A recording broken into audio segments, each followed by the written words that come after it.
Hi friends, நான் சங்கீதா. யோசேப்பின் வாழ்க்கை வரலாறை நாம் தொடர்ந்து பார்த்து வருகிறோம். இது வரைக்கும் பார்க்காதவங்க பார்க்கணும்னு விருப்பப்பட்டா நம்ம சேனலில் உள்ள பிளேலிஸ்ட்ல எல்லா வீடியோஸும் இருக்கு, போய் பாருங்கள், பார்த்து பயனடையுங்கள். வாசிப்போம். ஆதியாகமம் 40ஆம் அதிகாரம் 1 முதல் 3 வரை உள்ள வசனங்கள். இந்த நடபடிகளுக்கு பின்பு எகிப்து ராஜாவுக்கு பானபாத்திரக்காரனும் சுயம்பாகியும் எகிப்து ராஜாவாகிய தங்கள் ஆண்டவனுக்கு குற்றம் செய்தார்கள். பார்வோன் தன் பானபாத்திரக்காரரின் தலைவனும் சுயம்பாகிகளின் தலைவனும் ஆகிய இவ்விரண்டு பிரதானிகள் மேலும் கடும் கோபம் கொண்டு அவர்களை யோசேப்பு வைக்கப்பட்டிருந்த இடமும் தலையாரிகளின் அதிபதியின் வீடும் ஆகிய சிறைச்சாலையிலே காவல் பண்ணுவித்தான். இப்போ இங்க பார்வோன் அரண்மனையில என்ன நடக்குது அப்படின்றத சொல்லியிருக்கிறாங்க. எகிப்து ராஜாவுக்கு விரோதமா இந்த பானபாத்திரக்காரனும் சுயம்பாகியும் குற்றம் செய்கிறார்கள். அதாவது பானபாத்திரக்காரன் அப்படின்னு சொன்னா ராஜாவுக்கு திராட்சரசம் கொடுப்பவன், சுயம்பாகி அப்படின்னா ராஜாவுக்கு சமையல் செய்து கொடுப்பவன். இப்போ இவங்க 2 பேருமே ராஜாவுக்கு எதிராக குற்றம் செய்கிறார்கள். இதை அறிந்த பார்வோன் அவர்கள் இருவர் மேலும் கடும் கோபம் கொண்டு அவர்களை சிறையில் அடைக்கிறான். அந்த சிறைச்சாலையினுடைய குறிப்பும் இங்கு கொடுக்கப்பட்டிருக்கிறது.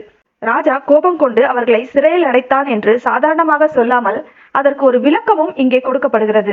அது யோசேப்பு வைக்கப்பட்டிருந்த இடமும் தலையாரிகளின் அதிபதியின் வீட்டில் உள்ள சிறைச்சாலையும் என்று விவரமாக சொல்லப்பட்டிருக்கிறது. அப்போ எகிப்திலே பல சிறைச்சாலைகள் இருக்கிறது.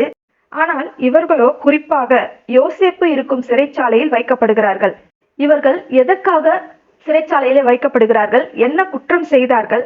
குற்றம் செய்த பிறகு இவர்கள் கண்டுபிடிக்கப்பட்டார்களா, இல்லை அதை திட்டமிடும் போதே பிடிபட்டார்களா? இந்த மாதிரி எந்த விவரமும் இதுல சொல்லப்படவில்லை. குற்றம் செய்தார்கள், யோசேப்பு இருக்கும் சிறைச்சாலையிலே அடைக்கப்பட்டார்கள், அவ்வளவுதான்.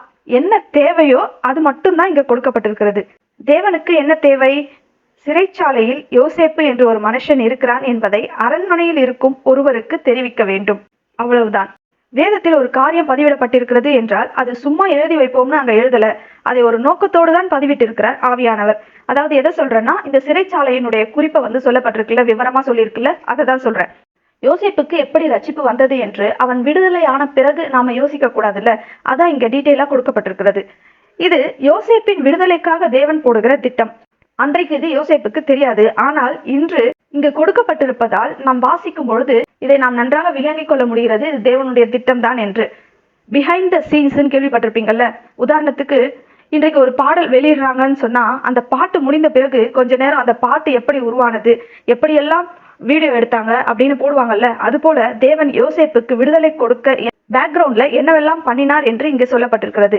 இதுல யோசேப்பின் விடுதலை மட்டும் அடங்கி இல்ல, அவன் இந்த சிறைச்சாலையிலிருந்து டைரக்டா பார்வோன் அரண்மனையிலே பார்வோனுக்கு முன்பாக போய் நிற்க வேண்டும். அதுக்குதான் இவங்க 2 பேரும் யோசேப்பு இருக்கும் சிறைச்சாலையில அடைக்கப்படுகிறார்கள். அதிலிருந்து ஒரு பெரிய தேவ திட்டம் நிறைவேற வேண்டும்.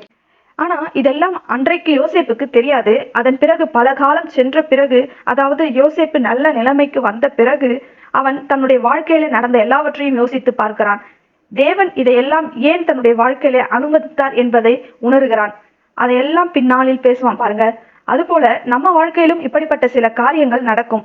நம்முடைய சொந்த ரத்தம் நம்மை பகைக்கும், நம்முடைய உறவுகள் நம்மை வெறுக்கும், வீண் பழி சுமத்தப்படும், தனிமையில் தள்ளப்படுவோம், நம்மை ஒடுக்க முயற்சிப்பார்கள், நம்ம முன்னேறி விடக்கூடாது என்று அமுக்க பார்ப்பார்கள். ஆனால் இந்த எல்லா சூழ்நிலையிலும் கர்த்தர் யோசேப்போடு இருந்தது போல உங்களோடும் கூட இருக்கிறார் என்பதை மட்டும் நினைவில் வைத்துக் கொள்ளுங்கள். யார் வேணா என்ன வேணா பண்ணிக்கோங்க, எனக்கு என் தேவன் இருக்கிறார், அவர் எனக்காக ஏதோ ஒரு வேலை செய்து கொண்டிருக்கிறார், அவர் நிச்சயம் எனக்கு கொடுத்த தரிசனத்தை நிறைவேற்றுவார் என்று உறுதியாக விசுவாசியுங்கள். அதுக்காக நீங்களே சில பிரச்சனைகளை தேடி போய் இழுத்து போட்டுக்கொண்டால் அதற்கு கர்த்தர் பொறுப்பேற்க மாட்டார். நீங்கள் தேவனுக்கென்று அவருடைய தரிசனத்தை உணர்ந்தவர்களாய் வாழும்போதுதான் உங்களை தேடி பிரச்சனைகள் வரும். அதை தான் கர்த்தர் பார்த்து கொள்வார். நீங்களாக தேடி போய் சேர்த்து கொள்ளுகிற பிரச்சனைகளுக்கு அவர் பொறுப்பாக மாட்டார்.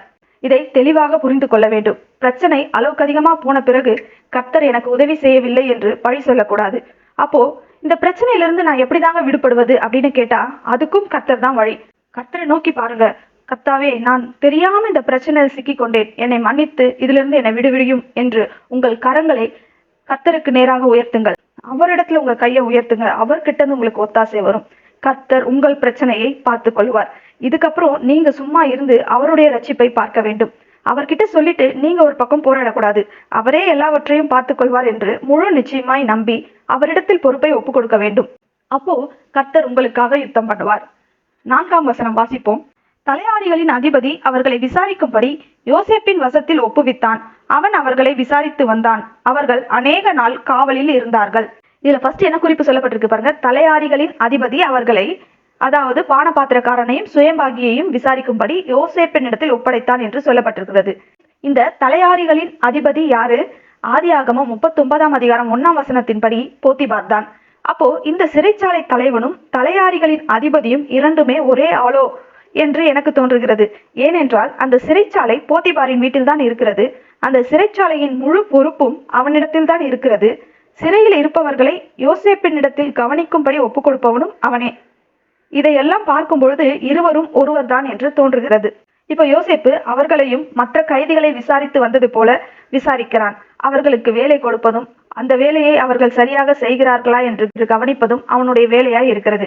அவர்கள் ரொம்ப நாள் அந்த காவலில் இருந்தார்கள் என்று வசனம் சொல்லுகிறது.